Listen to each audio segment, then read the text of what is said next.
یہ ایک حجرہ تھا۔ اس حجرے میں سید نور محمد شاہ ایک طرف مسلح بچھائے بیٹھے تھے۔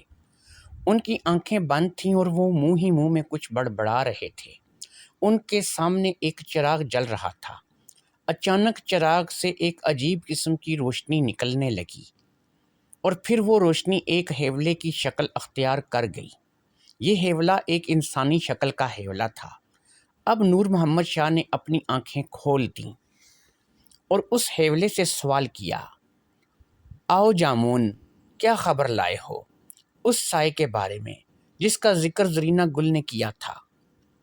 اب ایک پھنسی پھنسی سی آواز کمرے میں گونجی، نور شاہ، مجھے کوئی خبر نہیں ملی، کیونکہ وہ جو بھی ہے مجھ سے بہت اوپر ہے۔ اس کی طاقت، اس کے اختیار کے آگے میں کچھ نہیں کر سکتا۔ مجھے کوئی ایسی چیز بالکل محسوس نہیں ہوئی ہے جس سے مجھے ایسا پتہ چلے کہ میرے علاوہ کوئی اور مخلوق بھی اس گاؤں میں موجود ہے، یا تو وہ کوئی مخلوق ہے ہی نہیں، یا پھر اس قدر طاقتور ہے کہ مجھے اس کے بارے میں پتہ نہیں چلا۔ اب نور شاہ نے کہا، ٹھیک ہے، تو واپس چلا جا، میں کسی اور طریقے سے پتہ کر لوں گا۔ جامون نے نور شاہ کو سلام کیا اور پھر اس حجرے سے رخصت ہو گیا۔ اب نور شاہ سوچ میں پڑ گیا۔ اسے پتہ تھا فضل شاہ اور زرینہ گل جھوٹ نہیں بولتے، کوئی ایسی بات نہیں کرتے جو انہوں نے دیکھی نہ ہو، اس لیے کوئی مخلوق تو ہے جو قبرستان میں ہے۔ نور شاہ نے قبرستان جانے کا اور اس قبر کو دیکھنے کا فیصلہ کر لیا۔ اس نے اس بات کا فیصلہ کر لیا کہ رات ہوتے ہی وہ قبرستان جائے گا اور اس مخلوق کی حقیقت جاننے کی کوشش کرے گا۔ گلے جانا کی لاش سب سے پہلے اس کے شوہر زمرد خان نے دیکھی۔ وہ صبح 5 بجے کے قریب اپنے گھر پہنچا۔ دروازے پر مسلسل دستک دینے پر بھی جب دروازہ نہ کھلا، تب اس نے اپنے پاس موجود ڈپلیکیٹ چابی کی مدد سے گیٹ کھولا اور گھر کے اندر داخل ہو گیا۔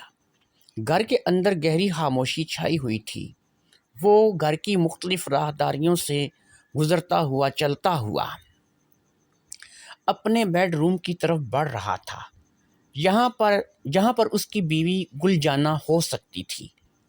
بیوی کے کمرے میں جانے سے پہلے اس نے ایک نظر اپنے بچوں کے کمرے میں دیکھا۔ اس کے تینوں بچے ہی بے خبر سو رہے تھے، ان کو کچھ ہوش نہیں تھا۔ اب وہ اپنی بیوی کے کمرے کی طرف بڑھا۔ اس نے اس بات پر غصہ آ رہا تھا کہ اس نے گل جانا کو فون کر کے بولا تھا کہ وہ رات کو کسی وقت بھی واپس آ سکتا ہے، اس لیے گل جانا اس کا انتظار کرے، مگر یہاں پر تو ایسا لگتا تھا گل جانا سو چکی تھی۔ خیر، وہ اپنے بیڈ روم کی طرف بڑھا۔ بیڈ روم کا دروازہ اندر سے بند تھا۔ اس نے دروازے پر ایک دستک دی تو اسے ایسا محسوس ہوا کہ جیسے دروازہ صرف بند ہے۔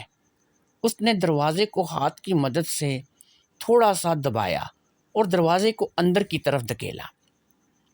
دروازہ کھل گیا۔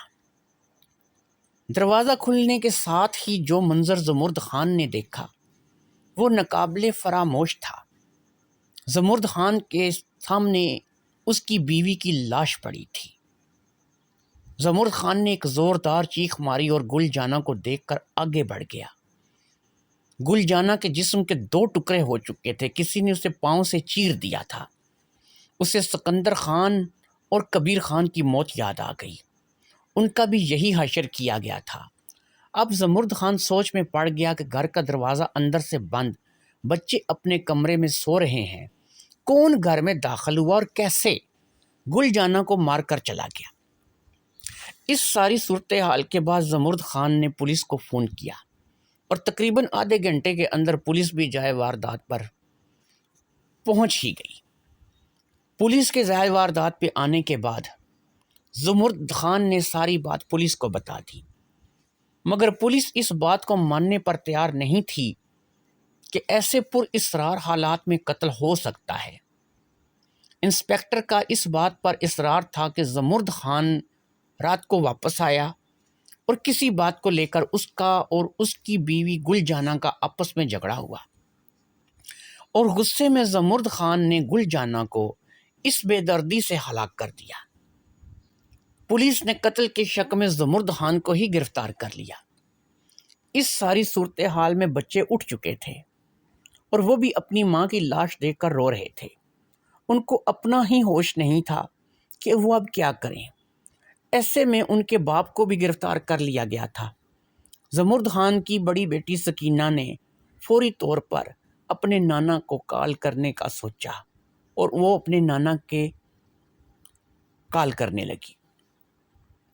نور شاہ اس قبر پر کھڑا تھا جس قبر کے بارے میں زرینہ گل نے اسے بتایا تھا۔ یہ قبر بالکل نارمل تھی، اسے دیکھ کر ایسا نہیں لگتا تھا کہ اس قبر کو کھولا گیا ہے۔ بہرحال نور شاہ اپنی پوری تسلی کرنا چاہتا تھا، اس لیے اس نے قبرستان میں آنے کا ٹائم بھی آدھی رات کا چنا تھا۔